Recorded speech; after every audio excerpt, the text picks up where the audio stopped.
Kita tengah menyiapkan langkah-langkah taktis berikutnya. Selalu kita berupaya untuk segera melakukan senang sekali hari ini bisa hadir secara langsung dalam acara pembekalan kepada para kadet atau taruna yang besok akan dilantik sebagai perwira transportasi. Saya bersama Bapak Wamen Perhubungan, Bapak Suntana, Bapak Sekjen, dan Bapak Kepala Badan Pengembangan Sumber Daya Manusia Kementerian Perhubungan bersama tadi 2.500 lebih bisa dikatakan insan-insan perhubungan yang berasal dari berbagai sekolah tinggi, berbagai kampus, baik itu matra darat, laut, udara, dan juga kereta api ya. Dan kita berharap ketika besok dilantik, mereka semua menjadi perwira-perwira yang tangguh dan bisa segera mengaplikasikan segala ilmu pengetahuan yang didapatkan selama ini dan meniti karirnya dengan baik. Karena SDM unggul di bidang transportasi ini menjadi kunci sekaligus juga tulang punggung bagi suksesnya pembangunan konektivitas seluruh Indonesia.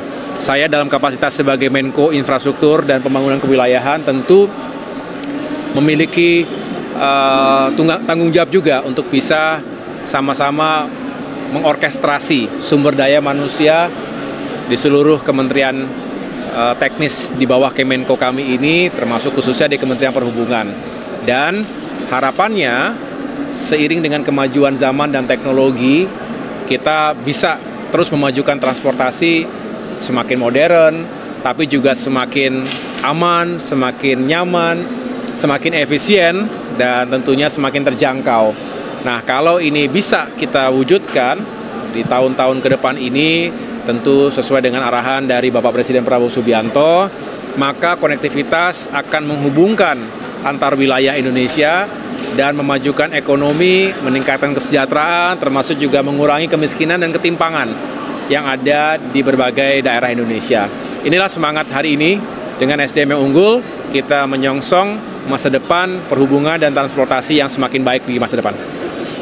Menko, mungkin kalau bicara transportasi, terakhir ini kan ada banyak pemberitaan juga terkait laka lantas yang melibatkan truk yang bermuatan besar. Iya. Kalau evaluasinya dari Kemenko sendiri ke Kementerian Perhubungan seperti apa, dan Kementerian Perhubungan juga mungkin boleh ditegaskan komitmennya untuk mengatur ini tuh gimana sih? Ya, Pak Wamen bisa menjelaskan lebih lanjut nanti, tetapi yang jelas beberapa saat setelah kami dilantik, saya langsung berkunjung ke Kementerian Perhubungan. Kami membahas bersama Bapak Menteri Perhubungan Pak Dudi dan jajarannya bagaimana kita bisa menegakkan regulasi terhadap odol, over dimension overload vehicles, yang seringkali bukan hanya mengganggu tapi juga mengakibatkan kecelakaan, dan kecelakaan yang tidak kecil dampaknya, karena korban jiwa itu tidak ada yang mengalahkan kalau sampai terjadi korban jiwa, baik pengendaranya maupun orang lain di jalan-jalan besar maupun di jalan-jalan kecil. Nah, belum lagi kerugian material yang yang menjadi dampaknya. Oleh karena itu, tentu kita ingin menata ini secara serius. Saya sudah sampaikan dan tegaskan bahwa kita jangan sampai lagi mengulangi kesalahan-kesalahan yang sama.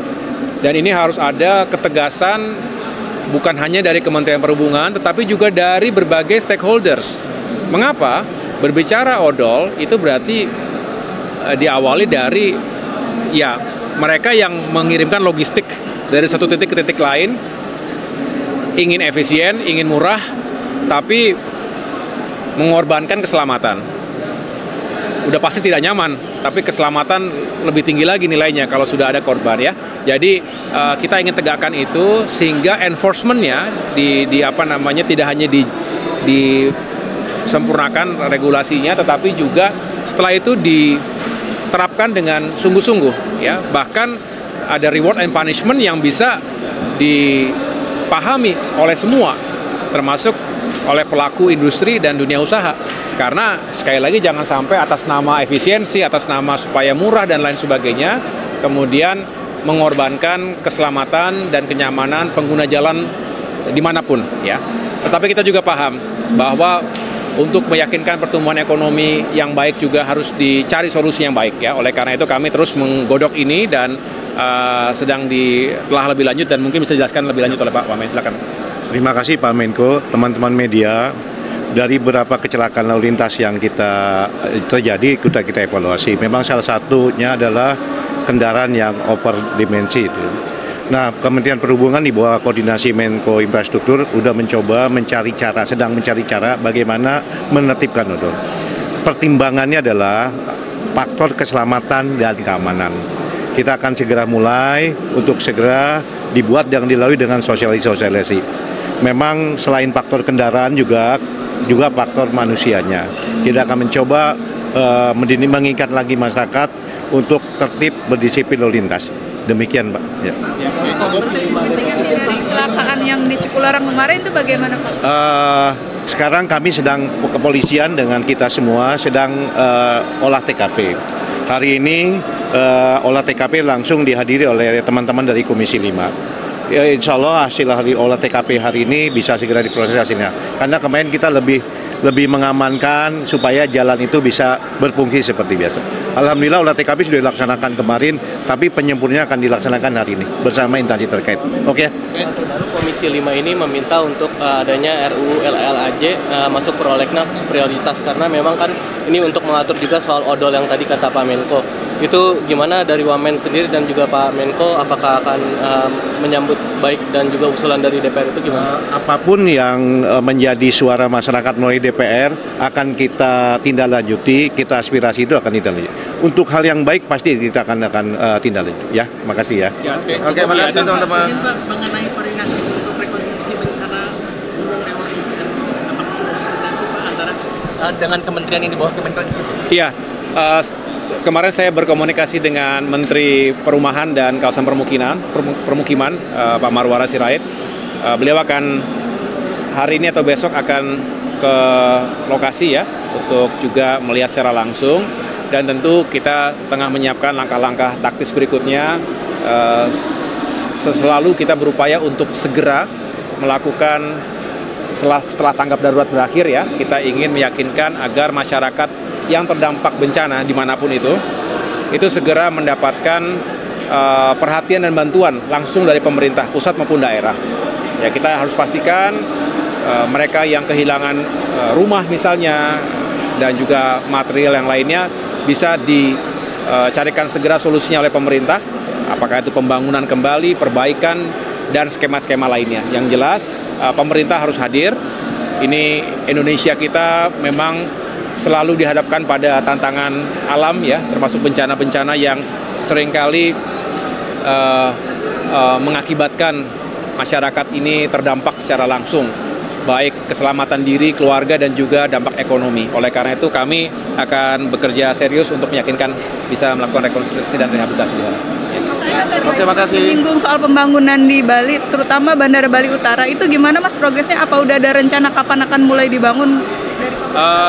Tadi saya tidak menyebutkan itu tadi sebetulnya, tapi saya hanya menyampaikan bahwa kita harus meyakinkan agar permasalahan kemacetan di Bali ini juga bisa dicarikan solusinya dalam waktu dekat ini. Saya sudah berkunjung langsung dan mendapatkan penjelasan dari Gubernur Bali termasuk jajarannya, yang intinya kami sedang menelusuri semuanya, opsi-opsinya apa saja, karena memang Bali ini merupakan salah satu etalase dan kita tahu destinasi pariwisata bukan hanya unggulan tapi berkelas dunia. Jadi wisatawan mancanegara yang berdatangan tentunya kita harapkan tidak terganggu, termasuk juga tentunya wisatawan domestik ya dalam negeri sendiri.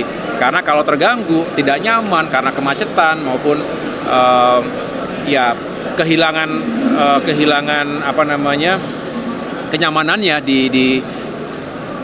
saat berada di Bali tersebut tentunya akan berdampak secara signifikan, bukan hanya untuk Bali tetapi juga untuk destinasi pariwisata Indonesia lainnya. Jadi kami tengah mencari solusi yang terbaik di sana.